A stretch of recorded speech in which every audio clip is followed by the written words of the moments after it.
வணக்கம் ஃப்ரெண்ட்ஸ். மலர் மருந்து வரிசையில் நாம் இரண்டாவதாக பார்க்க இருப்பது ஆஸ்பன் என்னும் மலர் மருந்து.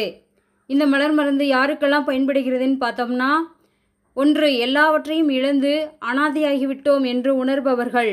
2. தனியாக தனித்து விடப்பட்ட மனநிலை. 3. தேவையற்ற பயம், படபடப்பு சரியாக. 4. கண்முன்னால் உள்ள பொருட்கள் தேடும்போது உடனே தென்படுவதற்கு. 5. இரவில் சொல்ல முடியாத பயம் உணர்பவர்கள், மரண பயமும் உட்பட. 6. வாழ்க்கையில் எந்த பிடிப்பும் இல்லாமல் நூலருந்த மனநிலையில் இருப்பவர்கள். 7. எதுக்கெடுத்தாலும் சகுனம் பார்ப்பவர்கள். 8.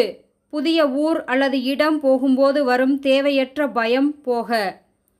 தேங்க்ஸ் ஃபார் வாட்சிங். இந்த வீடியோ பிடிச்சிருந்தா சப்ஸ்கிரைப் பண்ணிடுங்க, லைக் பண்ணி ஷேர் பண்ணிடுங்க, மறக்காமல் கமெண்ட் பண்ணிடுங்க. முந்தைய வீடியோக்கள் பார்க்கணுன்னா டிஸ்கிரிப்ஷனில் லிங்க் கொடுத்துருக்கேன், பார்த்துக்கங்க.